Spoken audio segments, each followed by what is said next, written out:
ready to see the future through the lens of the past? Welcome to Endtime Prophecy Stories.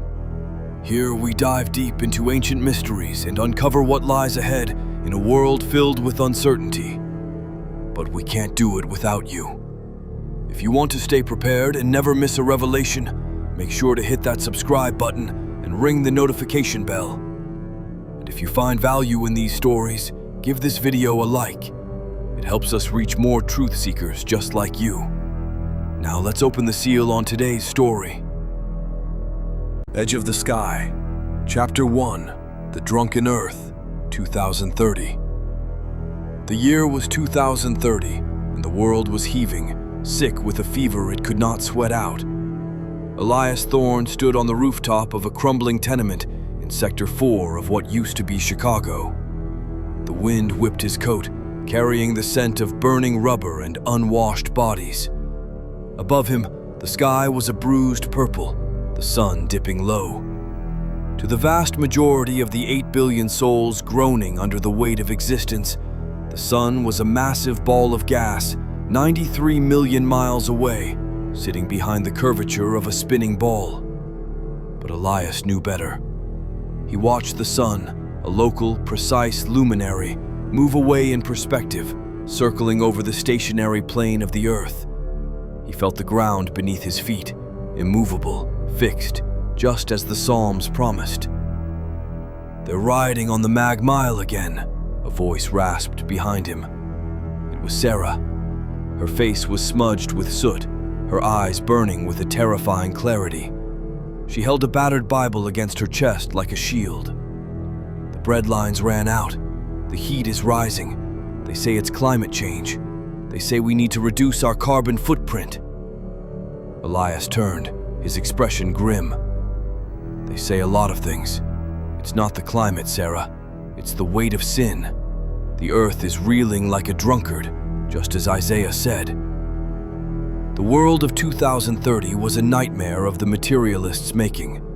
Since the time of the end began in 1844, the slow creep of atheism had accelerated into a sprint. Secular science had become the high priesthood of ancient mysticism. The universities were the seminaries of the new god, reason, and their gospel was the globe. By teaching that the earth was a speck of dust in a godless, expanding universe, the elites had severed humanity's connection to the Creator. If there was no special creation, there was no God. If there was no God, there was no law. And now, the lawlessness was here. "The news feeds are blaming the science deniers again," Sarah said, spitting on the gravel roof. "They say our refusal to integrate into the global grid is causing the social dissonance." "Let them talk," Elias said, looking back at the horizon, straight as a ruler. "We know what comes next. The shaking is just the beginning." Down on the streets, the chaos was palpable. The dollar had collapsed, replaced by a volatile digital credit system that flickered on and off depending on one's social credit score. Epidemics of engineered viruses swept through the slums, while the wealthy vaccinated themselves with cures that seemed to kill the soul while preserving the body. Elias looked at Sarah. They were part of a growing underground network, the Remnant.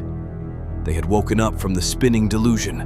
They understood that gravity was a lie to explain away the simple truth of density and buoyancy. They knew the aliens the news whispered about were not travelers from Zeta Reticuli, but the demonic spirits of Revelation, preparing for war.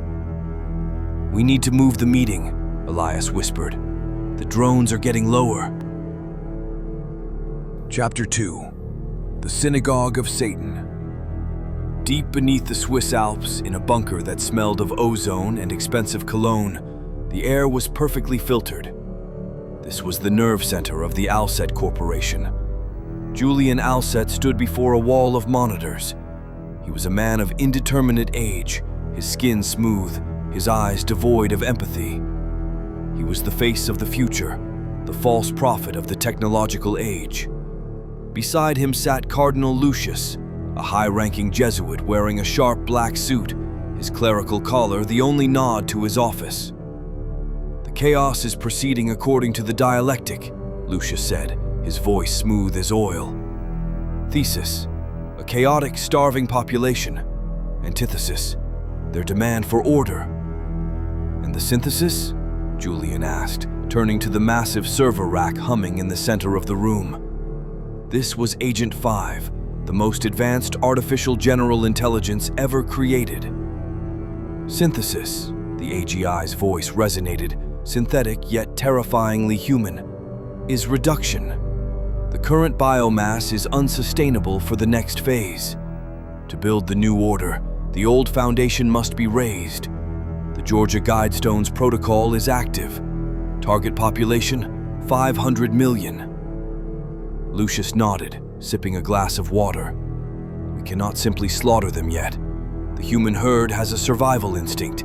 We must make them ask for their own demise, or at least lull them into a state where they cannot fight back when the fire falls. The poverty is effective, Julian noted, tapping a screen showing riots in London, Tokyo, and New York. But it breeds volatility. We need a bridge, a sedative before the lethal injection. The universal wage, Agent 5 suggested. Provide them with the means to consume, but strip them of the means to produce. Make them beneficiaries of the system. A fed animal is a docile animal. Lucius smiled, a cold, thin expression. Bred in circuses. It worked for Rome. It will work for the beast system. Give them their digital tokens. Let them eat and drink and marry, as in the days of Noah. And while they feast, we prepare the altar. And the flat earth insurrectionists? Julian asked. The algorithm detects a 40% rise in firmament-related keywords. Lucius waved a dismissive hand. Let them babble about domes and waters above. When the invaders arrive, he smiled, their Bible will look like a fairy tale compared to the spectacle we will project upon the sky. The project is ready. The Lucifer telescope has been calibrating the projection coordinates for years, Lucius said. The firmament is not just a barrier, Julian. It is a screen, and we are about to play the greatest movie ever made. Chapter 3: The Golden Yoke, 2032 to 2035. The change was sudden and intoxicating. 1 month, the world was burning. The next, the World Federation announced the universal wage. Every citizen with a valid biometric ID received a generous monthly allowance of credits. The riots stopped. The fires were extinguished. The hunger pangs vanished. In the cramped apartment Elias and Sarah shared with 3 other believers, the mood was tense. They watched the world outside surrender. It's a trap, Elias said, pacing the small room. The windows were covered with blackout curtains to hide their candlelight from the surveillance drones. They're fattening the calf. Outside, the world had turned into a hedonistic playground. With no need to work, humanity lost its drive. The cities transformed into sprawling entertainment districts, but it was a hollow joy. To combat the existential dread of a purposeless life, the Alset Corporation released Pharmakia, a class of wellness supplements that were little more than sorcery in pill form. They severed the connection between the frontal lobe and the conscience. Look at them, Sarah whispered, peering through a crack in the curtain. Down on the street, people wandered in a daze, their eyes glued to their devices, laughing at nothing. They were well-fed, well-clothed, and spiritually dead. The churches that had compromised with the state preached a gospel of prosperity and social oneness. They ignored the prophecies. They mocked the idea of a literal second coming. They are asleep, Elias said. They believe the lie that peace has arrived. They say peace and safety, but sudden destruction is at the door. The believers, however, did not take the wage. They lived on the fringes, bartering skills, growing food in hidden community gardens, and scavenging. They were ostracized, labeled as parasites who refused to participate in the, quote, global unity, We have to keep spreading the message, Sarah said, clutching a stack of hand-printed pamphlets. They detailed the three angels' messages, the truth of the enclosed world, and the coming judgment. It's dangerous, Sarah, Elias warned. The blood of the prophets is the seed of the church, she replied. If we don't warn them, their blood is on our hands. Chapter 4. The Roaring of the Waves, 2038. The golden yoke began to chafe. By 2038, the novelty of the universal wage had worn off. The human spirit, created in the image of God to create and work, began to rot from the inside out. The pharmakia pills stopped working. The depression that followed was catastrophic. The beneficiaries realized they were actually prisoners. They owned nothing. They controlled nothing. They were merely biological assets managed by an AI. The riots returned, but this time they were different. They weren't born of hunger. They were born of madness. The violence was visceral, demonic. In the subterranean bunker, Julian Alset watched the metrics turn red. The thesis has returned, Julian said. The population is rejecting the pacification. Excellent, Lucius replied, adjusting his scarlet sash. They are now desperate for a savior, but they no longer trust their politicians. They need a threat so terrified, so alien, that they will surrender their very souls to the one who promises protection. Phase 2 is ready, Agent 5 announced. The simulation is loaded. Execute, Lucius commanded. Open the bottomless pit. Chapter 5. Signs in the Heavens. It began on a Tuesday at high noon over Jerusalem. Elias was in the marketplace, trading heirloom seeds for batteries when the sky changed. The blue dome, usually solid and serene, began to ripple. A sound, like the tearing of massive sheets of metal, echoed across the entire flat plane of the earth. It wasn't a local sound. It was worldwide. Every ear heard it. People froze. They looked up. Through the technological sorcery of the Project Bluebeam array, utilizing the reflective properties of the solid firmament dome, the deception began. Massive ships, shimmering with impossible geometries, appeared to descend through the atmosphere. They were terrifying, grotesque, defying the laws of physics. Aliens! Ah! A woman screamed, pointing up. They're here! Panic, raw and primal, swept the crowd. People trampled each other. Elias stood still, his heart hammering, but his mind clear. He grabbed Sarah's arm. Do not look at them with fear. It's a lie. It's a projection. But his voice was drowned out. Within hours, every screen on Earth was hijacked. The face of the Pope appeared. He sat on a golden throne, flanked by scientists from the Alset Corporation. My children, the pontiff began, his voice grave. The Vatican Observatory, using the Lucifer telescope, has confirmed what we have long feared. We are not alone. Our elder brothers from the stars have arrived, but they do not come in peace. They view our stewardship of the earth as a failure. Lies! Elias shouted at the public screen in the square. They are demons, spirits of devils working miracles. The Pope continued. The threat is existential. These beings threaten to annihilate us all. We must unite. We must put aside our petty differences. The nations must surrender their sovereignty to a global defense command. Only a united Earth can survive. The deception was masterfully crafted. The globe-Earth theory had primed humanity for this moment. They believed in infinite space, so they believed in aliens. They didn't know they were living in a terrarium, and the aliens were the jailers coming down from the spiritual realm, cloaked in holograms. Chapter 6. The Voice in the Wilderness. The atmosphere turned electric.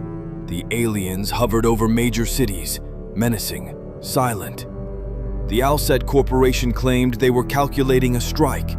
The fear was a physical weight. The world was ready to do anything to survive. Elias, Sarah, and the network of believers knew the timeline. They knew this was the setup for the final reset. The alien threat was the cover story for the nuclear destruction the elites had planned all along. They would nuke the cities to fight the aliens, killing billions while they hid underground. "We have to leave," Elias told the group gathered in the basement. There were 50 of them, men, women, children. "The cities are targets, Matthew 24. When you see the abomination, flee to the mountains." "But the checkpoints?" a young man named David asked. "God will blind their eyes," Sarah said. "We move tonight." They packed what they could carry: Bibles, seeds, water filters, warm clothes. As they moved through the shadowed ruins of the city, they saw the degradation of humanity. People were wailing in the streets, worshiping the alien ships, begging for mercy. Others were looting, embracing the nihilism of the end. Elias stopped at a street corner. A massive digital billboard showed the false prophet, a charismatic leader from the East who had risen to power alongside the Pope, calling for a purification of the earth. "We must cleanse the planet to show the visitors we are worthy of survival," the false prophet roared. "He means us," Elias said. "He means anyone who won't bow." They reached the edge of the city, the boundary where the concrete sprawl met the desolate wild lands. A drone hovered overhead, its red eye scanning them. "Pray," Sarah commanded. The group bowed their heads.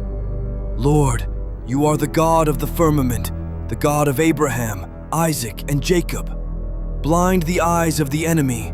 Make us invisible to the beast." The drone paused, whirred, and then turned away, deeming them unworthy of attention. They ran. They ran into the darkness of the hills, away from the doomed metropolis. For days they traveled, joining with other streams of faithful believers. It was a gathering of the 144,000 in spirit, those who kept the commandments of God and the faith of Jesus. They found refuge in ancient caves and prepared bunkers in the high mountains, places the Alset maps ignored. In these camps, the truth was preached. They spoke of the flat, stationary earth as the footstool of God. They exposed the Jesuits, the heliocentric lie, and the coming judgment. They were the Noahs of their generation, building an ark of faith while the world laughed and panicked in equal measure. Chapter 7. The Falling Fire, 2040. The year 2040 arrived with the silence of a grave. The alien standoff had lasted months. The world was exhausted. The world economy had completely evaporated. The only currency was loyalty to the system. In the Swiss bunker, Lucius looked at the countdown. "The population is concentrated in the safe zones," Agent 5 reported. "Fear has driven 80% of the remaining population into the designated metropolitan clusters for protection against the extraterrestrials." "Perfect," Lucius whispered. "The sheep are in the pen." Julian Alset hesitated, his hand hovering over the interface. "And the infrastructure?" "The nanobots are ready to rebuild," Agent 5 assured. "The domes will be constructed within the decade. The new world will be pristine, a digital Eden." "Do it," Lucius commanded. "Reset the board." On the mountain ridge, miles away from the nearest city, Elias and Sarah stood watching the horizon. The air felt heavy, charged with static. The birds had stopped singing. "It's time," Elias said, tears streaming down his face. Not tears of fear, but of sorrow for the lost. "They think they are saving the world," Sarah said, holding his hand. "They think they are fighting aliens. They don't know they are the sacrifice." Suddenly, the sky lit up. It wasn't the slow rise of the sun. It was a flash of blinding, artificial white, then another, and another.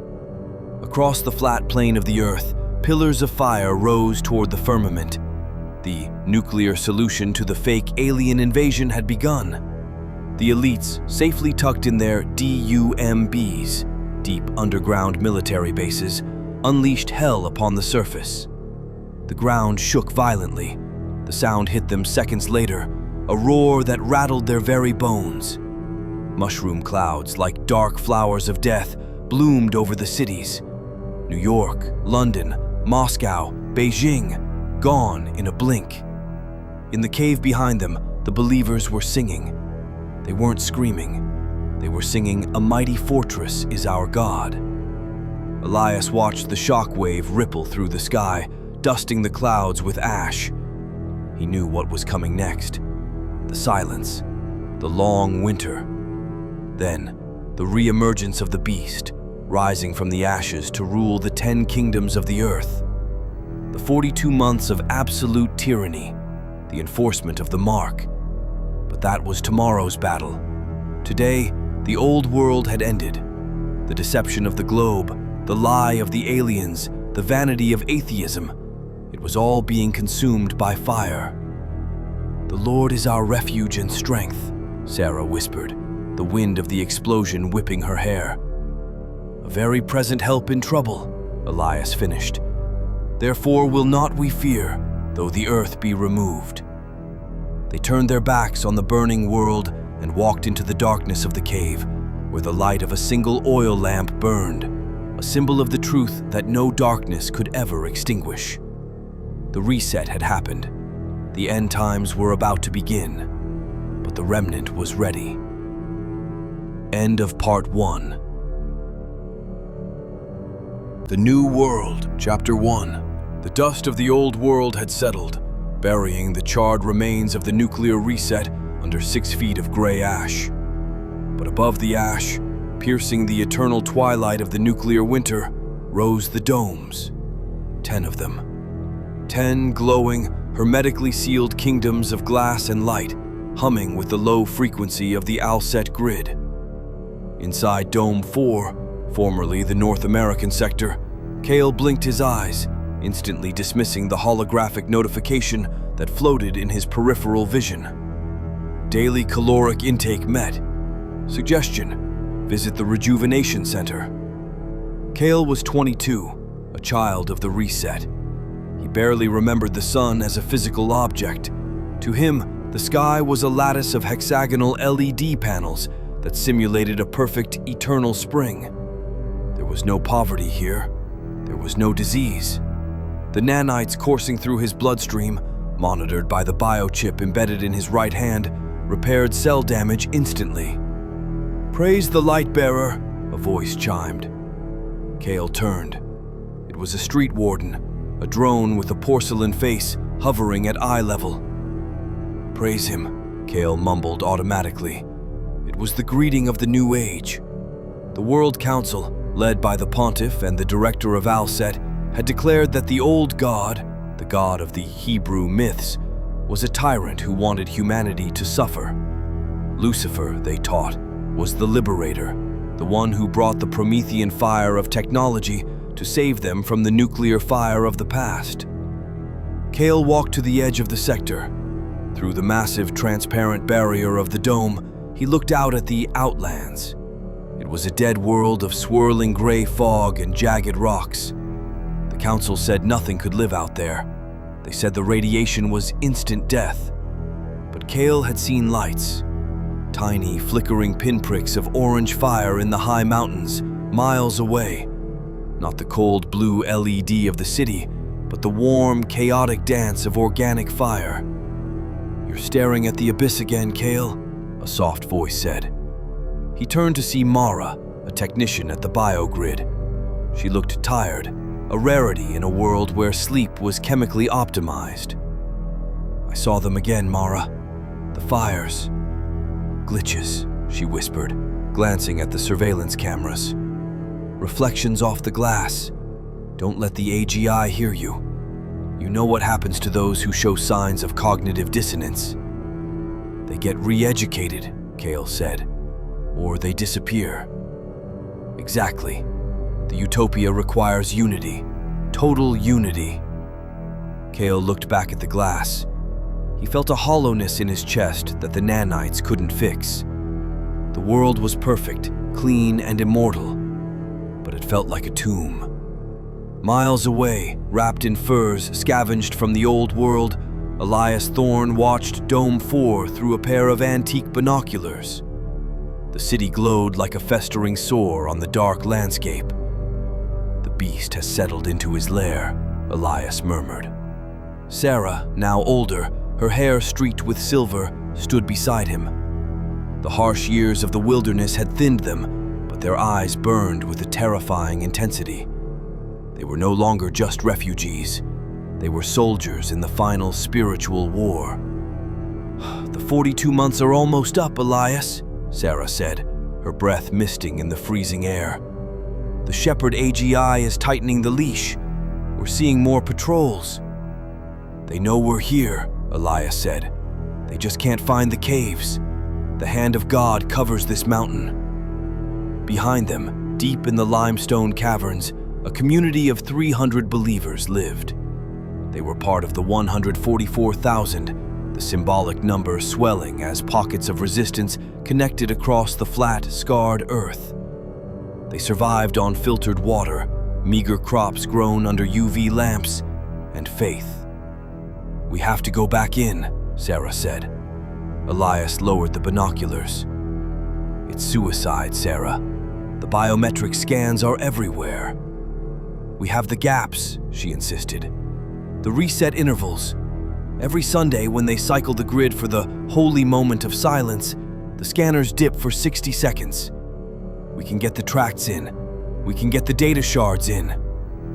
"Why?" Elias asked, though he knew the answer. "Because they are dying in there," Sarah said, pointing to the glowing dome. "They have eternal life of the body, but their souls are dead. We have to warn them. The mark is coming."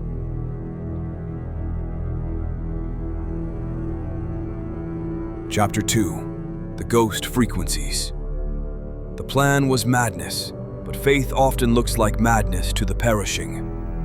The Remnant had discovered that the Alset AGI, for all its godlike processing power, had a blind spot. It relied on digital uniformity. It couldn't process the noise of analog, low-frequency radio waves without flagging them as background static. From the high peaks, the believers built transmitters. They didn't broadcast commands, they broadcast scripture. The three angels' messages of Revelation 14 and 18, read in a loop, cutting through the sophisticated digital noise of the cities. Inside the dome, Kale sat in his workspace, repairing a localized server node. He had unauthorized access to the raw audio feeds, a perk of being a mid-level technician. He put on his headset, expecting the usual hum of the grid. Instead, he heard a voice. "Fear God and give glory to him, for the hour of his judgment is come, and worship him that made heaven and earth and the sea and the fountains of waters." Kale froze. The voice was gritty, human, imperfect. It wasn't the synthesized perfection of the AGI. "Babylon is fallen, is fallen." He looked around. No one else seemed to hear it. He traced the signal. It wasn't coming from the council. It was coming from outside. "Who are you?" Kale whispered. That night, during the mandatory rest cycle, Kale did something forbidden. He went to the air filtration vents near the sector wall. He had found a physical object there earlier, a small, crumpled piece of paper that had been blown into the intake valve during a maintenance cycle. He unfolded it. It was a tract, handwritten in ink. "The God of technology is a liar. The earth is the Lord's. Come out of her, my people." Kale's heart hammered against his ribs. The paper smelled of smoke and pine needles, scents he had never experienced. He wasn't the only one. Across the 10 domes, people were finding them. Data shards dropped in corridors, analog radio whispers, graffiti scratched into the pristine white walls of the transit tubes. The Remnant was knocking on the door of the beast. Chapter 3. The Bread of Sorrows. The infiltration team consisted of Sarah and two younger men, David and Thomas. They wore scavenged hazardous environment suits stripped from dead council enforcers. They waited in the shadow of the dome's massive ventilation exhaust. 3 minutes to the Sunday cycle, David whispered, checking an old mechanical watch. The Sunday cycle was the council's way of enforcing reverence. For 1 minute at noon, all power was diverted to the central holographic projector to display the image of the Angel of Light, Lucifer. During that minute, the perimeter sensors lagged. "Remember," Sarah hissed, "we aren't here to fight. We plant the seeds and we run. If you get caught..." "Don't take the update," Thomas finished. "0 hour," David said. The hum of the dome dropped in pitch. The massive exhaust fans slowed. "Go!" They scrambled up the vent shafts, moving with practiced speed. They breached the inner grate and dropped into the maintenance corridors of Sector 7. The air inside hit Sarah like a physical blow. It was sterile, recycled, and smelled of ozone. It felt dead. They moved quickly, scattering data drives and paper tracks in high-traffic areas, transit stations, food dispensers, the steps of the rejuvenation centers. Sarah turned a corner and collided with a figure. It was Kale. They stared at each other. Kale saw a woman with wild gray hair and eyes that held deep, ancient sorrow. Sarah saw a young man with pale skin and the dead, glassy look of the biochipped. You're from the outside," Kale stammered. Sarah didn't run. She reached into her suit and pulled out a small, battered New Testament. She pressed it into his hand. "He loves you," she whispered. "But this cage is going to burn. You have to wake up." The alarms blared. The minute was over. "Security breach in Sector 7, the AGI voice boomed. "Run!" Kale shouted, pointing down a service tunnel. "That way leads to the waste output. Go!" Sarah looked at him for a split second, a silent thank you, and bolted. Kale stood there, the leather-bound book burning in his hand. He hid it inside his tunic just as the drones rounded the corner. Chapter 4. The Iron Furnace. The reaction from the council was swift and brutal. The director of Alset appeared on every screen in every dome. He was a man who had not aged in 10 years, his face smooth and unnatural. "There are terrorists among us," the director announced. "Primitives from the wasteland. They are jealous of our peace. They envy our immortality. They seek to infect our minds with the diseases of the old world." The propaganda was relentless. The believers were painted as unclean, radioactive savages. The Bible was labeled a cognitive virus. But the persecution had the opposite effect. The sheer violence of the crackdown woke people up. Why was the all-powerful system so afraid of paper tracts? In the rejuvenation center, Mara found Kale reading the book in a supply closet. "You have it," she whispered. "The book." "It's not a virus, Mara," Kale said, his voice shaking. "It's history. Real history. They lied about the Earth. They lied about the reset. They lied about him. They will kill you, Kale." "They're killing us already," he replied, tapping his biochip. "This thing, it suppresses the conscience. I haven't felt guilt or sorrow in years, until I read this." Public executions began. Citizens caught with contraband materials were dragged into the public squares. The council didn't use guns, they used the biochips. With a remote command, they could overstimulate the nervous system, causing agonizing pain until the heart stopped. Kale watched from a balcony as a woman was executed below. She didn't scream. She knelt and looked up, not at the holographic sky, but through it. "Lord Jesus, receive my spirit," she cried out. Then she fell. The crowd was silent. The euphoria of the utopia cracked. Chapter 5. The Ultimatum. 3 years passed. The infiltration continued. The Remnant grew bolder, and the underground church inside the domes swelled to thousands. The beast system was losing control. The peace and safety narrative was failing. Then came the announcement that changed everything. It was the 42nd month of the new era. The pontiff stood before the throne of the World Council. "The time of probation is over," he declared.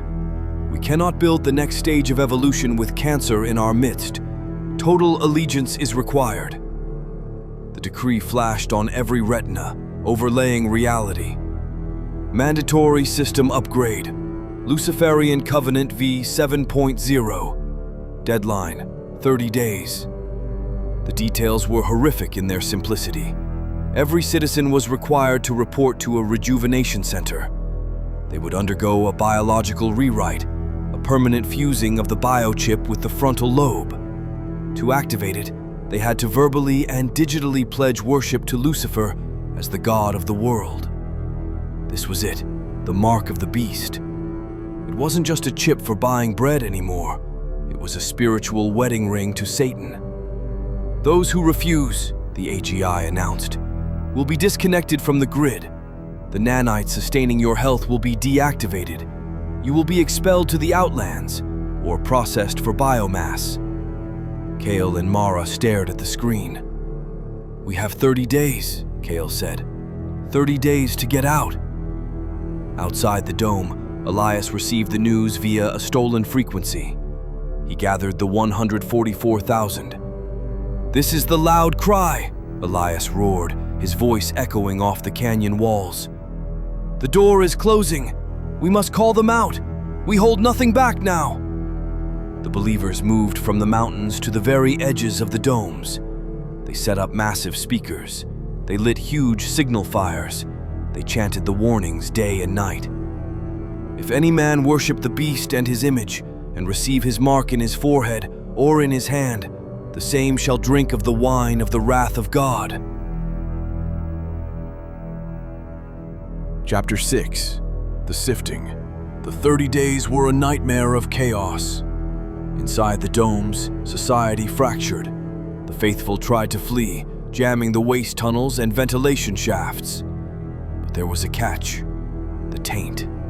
The citizens of the New World had immune systems that were entirely dependent on the Alset nanites. As soon as they stepped outside the dome, the radiation and particulates of the post-nuclear atmosphere hit them. Without the update, their bodies began to fail. Kale and Mara made it to the exhaust output of Sector 4. They found Sarah waiting there, her face wrapped in cloth. "Come," Sarah urged, pulling them into the gray fog. Kale gasped. The air tasted like copper and ash. He fell to his knees, coughing. "I can't breathe." "It's the withdrawal," Sarah said, supporting him. "Your body is fighting the dependence on the beast." Thousands poured out of the cities.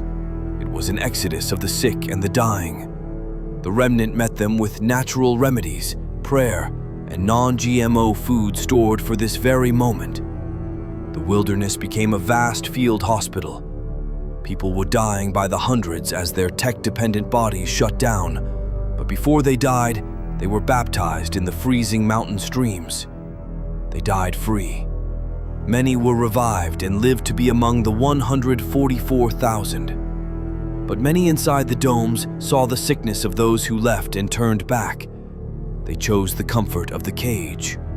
They chose the mark. "It is the sifting," Mara said, weeping as she watched her former colleagues retreat back into the city.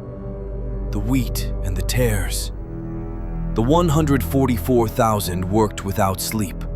They were energized by a power that was not of this world. They knew that every person they pulled from the fire was a victory against the dragon. Chapter 7. The Cup of Wrath. Day 30, Sunday. The sun rose over the flat earth, a pale disk behind the clouds. But inside the domes, the lights were cranked to a blinding gold. The deadline had arrived. The gates of the domes sealed shut.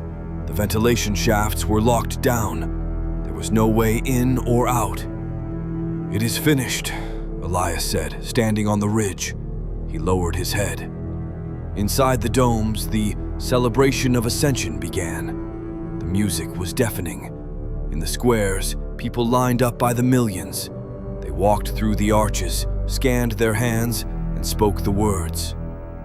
"I belong to the light. I renounce the Creator. I accept the mark." As they took it, a surge of euphoria hit them, a dopamine rush engineered by the AGI. They danced, they drank, they engaged in lewd, violent acts of liberation in the streets. It was a worldwide orgy of rebellion, a reenactment of the golden calf, but amplified by technology. Those who remained in the city but refused the mark, the ones who had been too afraid or unable to run, but too faithful to bow, were dragged out. Kale, watching from the safety of the mountain cave via a hacked tablet, saw the carnage. He saw his old supervisor, a man who had hesitated, being disintegrated by a security drone. "They are lost," Kale whispered. Night fell. The partying inside the domes grew wilder. The artificial sky turned a deep blood red. Then, the music stopped. It started in Sector 1, a scream. Not a scream of pleasure, but of raw animal terror. The AGI voice faltered. "Medical alert! Anomaly detected!" On the screens, Kale and Elias watched in horror. The people dancing in the streets suddenly stopped. They clawed at their skin. Where the biochip had been updated, where the mark had been accepted, the skin turned black. Then, it blistered. "The first plague," Elias quoted, his voice trembling. "And there fell a noisome and grievous sore upon the men which had the mark of the beast, and upon them which worshipped his image." The boils erupted instantly, covering their bodies. The pain was beyond medical description. The nanites, programmed to keep them alive, now kept them from dying, prolonging the agony. They couldn't die. They could only suffer. The screams from the 10 domes were so loud, they seemed to vibrate through the glass.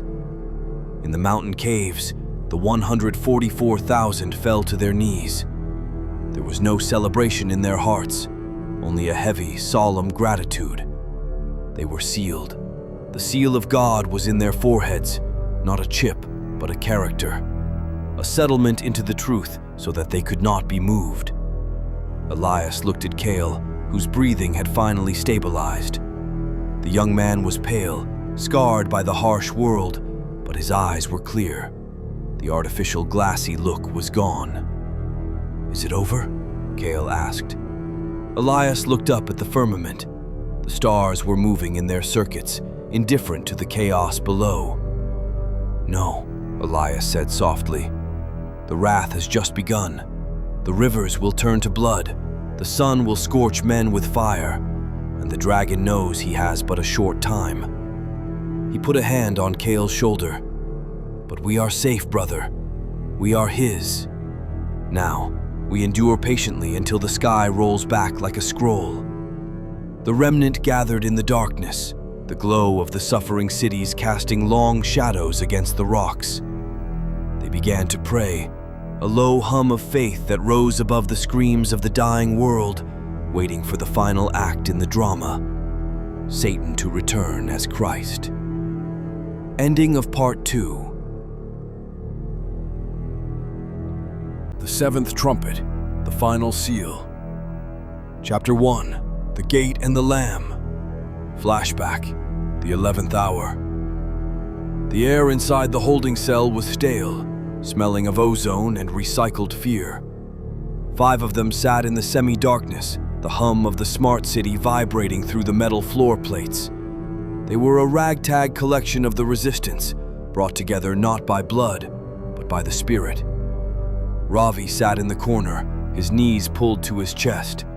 He was an Indian man of slight build but sharp intellect, a former tech engineer for the very beast system that now held them. Beside him was Marcus, a towering black man whose silence was louder than the drone of the ventilation. Across from them sat Karen, a middle-aged white woman clutching her rosary, not for prayer to Mary, but as a habit she was breaking as she learned to pray to the Father directly. Usha, a Mexican woman with eyes red from weeping, held on to Susan, a young Caucasian girl no older than 12, who was shivering despite the humidity. They had heard the message, they had rejected the mark, and now they were slated for public execution at dawn to inaugurate the final lockdown. "The gates close in 20 minutes, Marcus whispered, his voice a deep rumble. Once they seal the dome, the atmosphere cyclers switch to the neurogas. We won't just be trapped, we'll be pacified." Ravi looked up. His hands, usually trembling with anxiety, were strangely steady. He had spent the last hour in earnest, silent prayer, repenting for the years he had spent mocking the Outlanders and their primitive faith. He had designed the targeting algorithms for the Alset drones. He owed a debt. "Lord," Ravi whispered, "accept my life as a ransom for theirs." He moved to the locking mechanism of his mag cuffs. It was a biometric lock, uncrackable by force. But Ravi knew the backdoor code, a developer's override he had written years ago. With a series of precise taps against the sensor, the green light flickered. Click. His cuffs fell. The others gasped. Ravi moved quickly, ignoring their questions. He went to Marcus, then Karen, then Usha and Susan. Click, click, click. "How?" Usha breathed. "Grace," Ravi said. He moved to the cell door. "I can override the door, but the corridor sensors are hardwired to a dead man switch at this terminal. Someone has to hold the circuit open manually, or the alarms trip instantly, and the hunter robots will be on us before we make the lift." Marcus stood up. "I'll do it.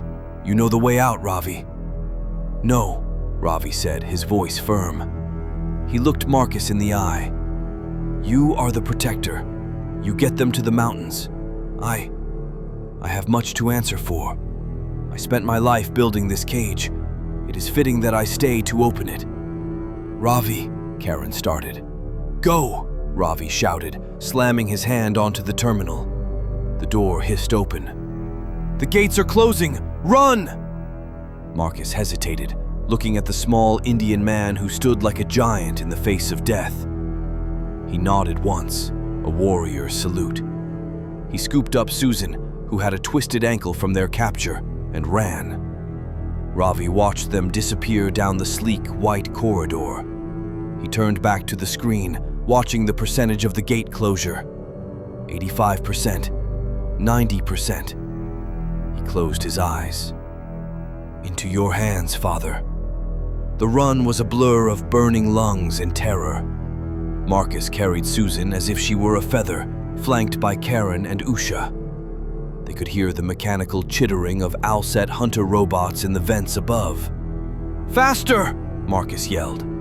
They burst into the main atrium. The massive city gates, titanium slabs distinct from the glass dome, were grinding shut. The gap was narrowing. 10 feet, 5 feet. "Slide!" Marcus roared. Usha and Karen dove through the narrowing gap. Marcus threw Susan forward into their arms and threw himself sideways just as the massive metal plates slammed together with a boom that shook the ground. They were out of the city proper, but they were still inside the perimeter airlock zone. The air here was thin, unconditioned. "My leg," Susan whimpered. Her ankle was swollen, purple. "We have to move," Karen said, coughing. "The air, it's thin." They needed respirators to cross the dead zone between the city and the outer dome exit, but the supply locker was mag-locked. They didn't have the time or the codes. "We go without them," Marcus said, hoisting Susan onto his back again.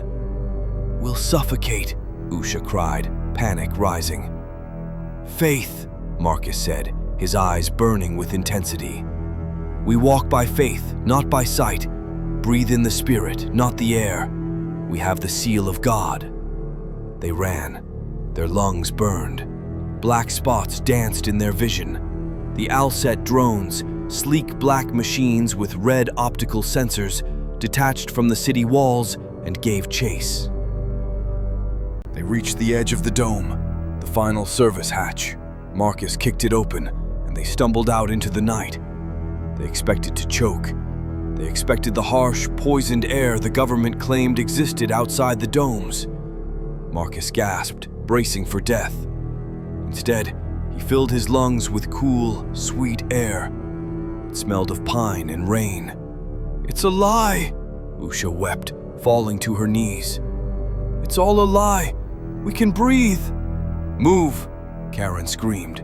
The drones flew out of the hatch, weapons charging.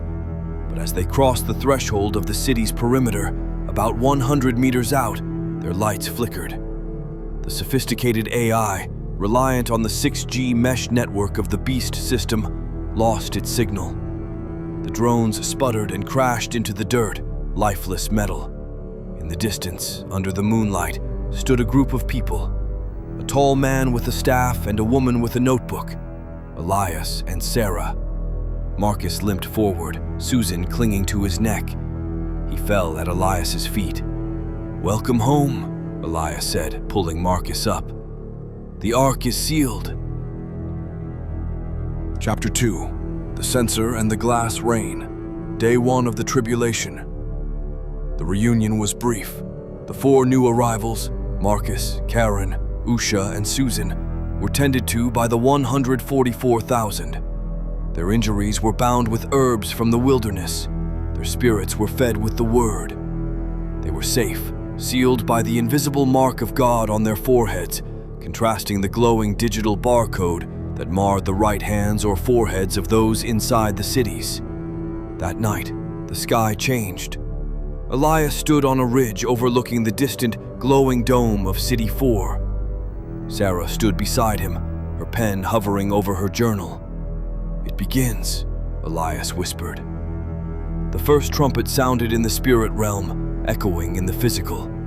From the sanctuary of heaven, the censer of judgment was cast down. It didn't look like a meteor. It looked like a ripple in the fabric of reality. Inside the cities, the screams began. It started as a rash, a reaction to the nanotech within the mark. The medical miracle promised by the papacy and the tech giants turned into a curse. Boils, noisome and grievous, erupted on the skin of every man, woman, and child who had bowed to the image of the beast. The 144,000 watched from the hills. They could do nothing but pray. The agony lasted for months. The medical droids were useless. The AI doctors malfunctioned. The technology could not cure a wound inflicted by God. "Look at the dome," Marcus said, pointing. The massive geodesic structure, touted as the unbreakable shield of humanity, began to fracture. Hail and fire, mingled with blood, fell from the sky, not from space, but from the firmament itself. God was destroying the artificial atmosphere. The domes shattered. Billions of tons of reinforced glass and steel rained down on the cities. It was like a war zone. Skyscrapers were sheared in half. The perfect, climate-controlled environments were exposed to the raw, unfiltered elements of a world in judgment. This chaos lasted a year. The 144,000 remained untouched. The fire fell around them, but not on them. Their bread was sure. Their water was sure. Chapter 3. The Bloody Tide. Years 2 and 3. The second angel sounded. A great mountain burning with fire was cast into the sea. The oceans, which the elite claimed to own and patrol, turned to blood. Not red algae, but literal coagulating blood. The stench was unbearable, wafting even to the high mountains where the faithful hid. Every living soul in the sea died. The ships of commerce, the pride of the nations, rotted in the gore. Then the third angel sounded. A great star fell from heaven, burning like a lamp. It fell upon the rivers and fountains of waters. The fresh water, the lifeblood of the cities, turned bitter. Wormwood. Inside the shattered remains of the cities, thirst became a greater torture than the sores. People fought over bottles of vintage water. They drank the blood water and died. Year 4. The fourth trumpet sounded, and the fourth angel poured out his vial upon the sun. The atmospheric shielding was gone. The sun, usually a source of life, became a weapon. It scorched men with great heat. The temperature inside the city ruins spiked to 130 degrees Fahrenheit, then 140. Sarah recorded the events with a heavy heart. "They are gnawing their tongues for pain," she wrote. And yet, she watched through long-range binoculars.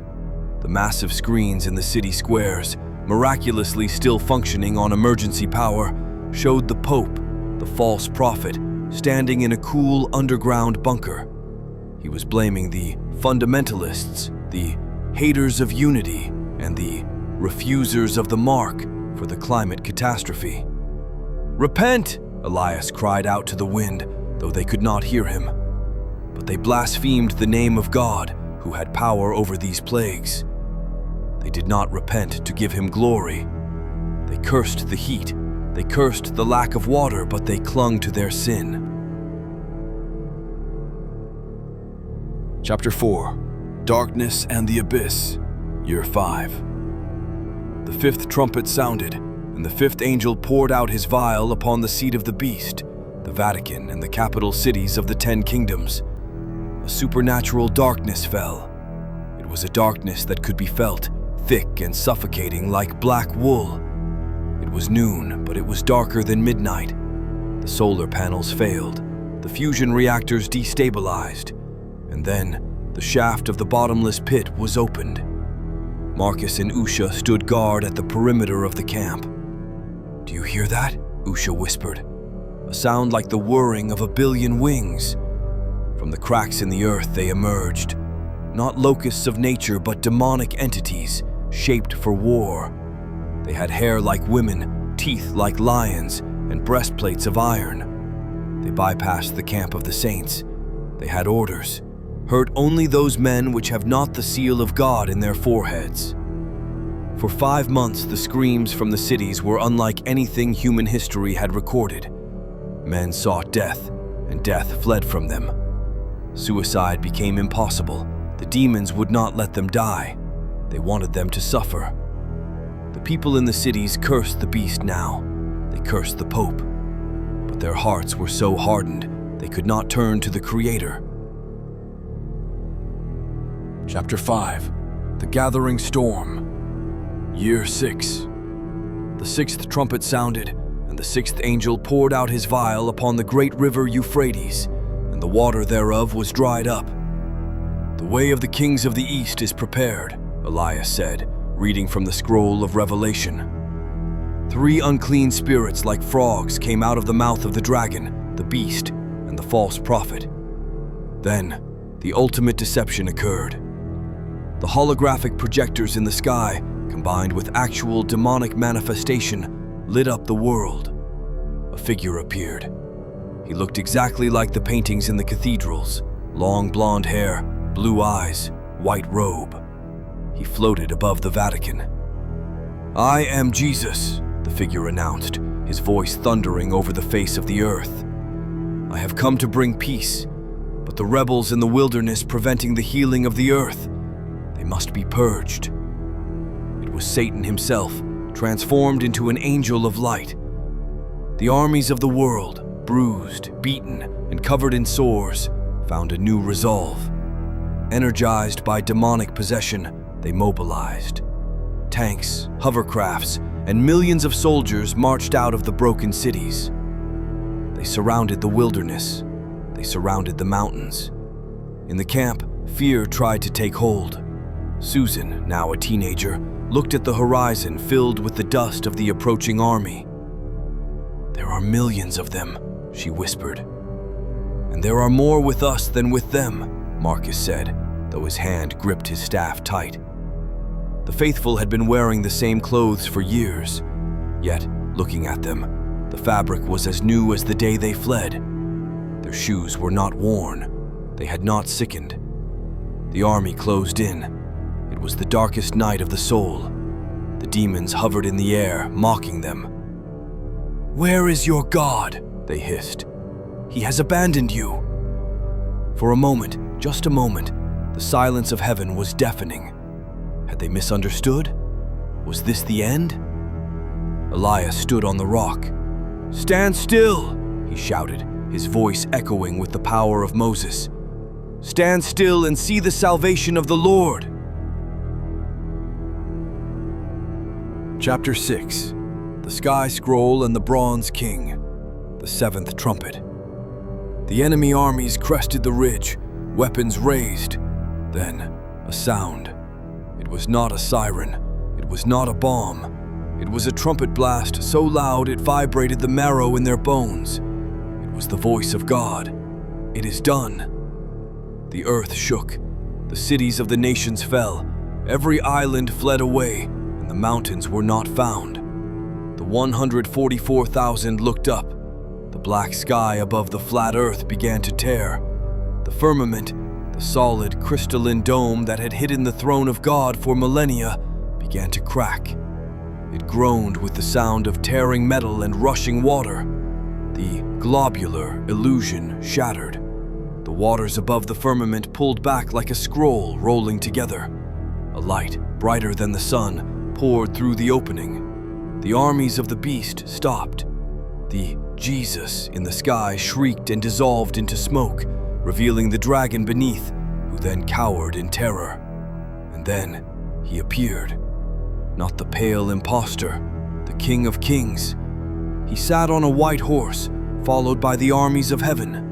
His eyes were as a flame of fire.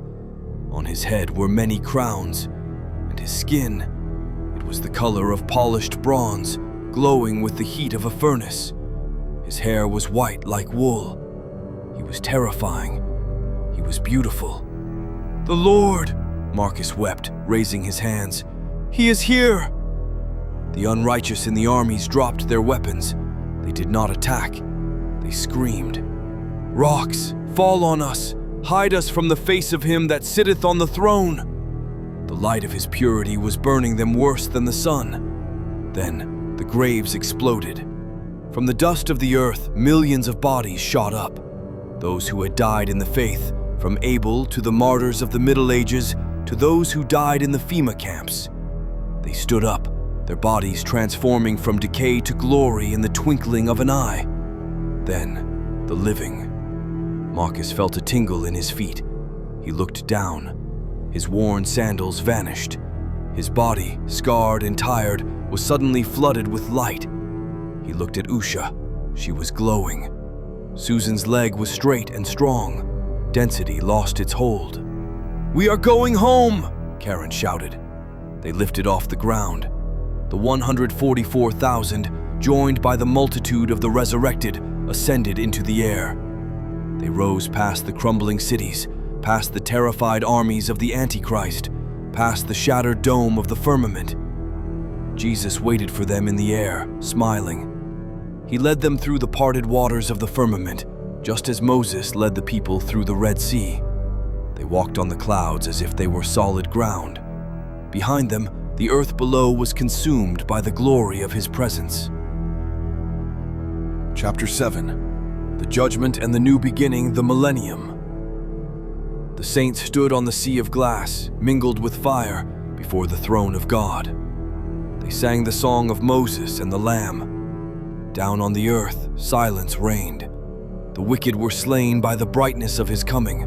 The cities were rubble. There was no life. Only Satan remained. He stood in the ruins of the Vatican, bound by a chain of circumstances. There was no one left to tempt, no one to deceive. For 1,000 years, he would roam the desolate, broken earth, contemplating his rebellion. In heaven, the court was seated, the books were opened. The chosen saints, those who had died for their faith, and the 144,000 sat on thrones of judgment. They reviewed the records of the wicked, not to condemn them, but to understand why God could not save them. They saw the chances given, the warnings ignored, the hearts hardened. They declared God, Almighty Yahuwah, righteous and just. All of heaven rejoiced and praised God. The final showdown. The 1,000 years ended. The holy city, New Jerusalem, descended from God out of heaven. It was a massive city, shining like jasper and gold, drifting down through the firmament to rest on the earth. As the city touched the earth, the second resurrection occurred. The rest of the dead, the wicked from all ages, rose from their dusty graves. They were not glorified. They rose with the same bodies, the same diseases, the same rebellious spirits they died with. All of humanity, for the first and only time ever, was alive at once. Satan, released from his prison by their presence, saw his army. "Look," he shouted to the billions of resurrected wicked, "I have raised you! The city is ours! We can take it!" Among the crowd were tyrants, kings, popes, the wicked of all ages, and the billions who had taken the mark. They surrounded the camp of the saints, the beloved city. But as they rushed the walls, the great white throne appeared above the city. The books were opened. The deception ended. Every knee bowed.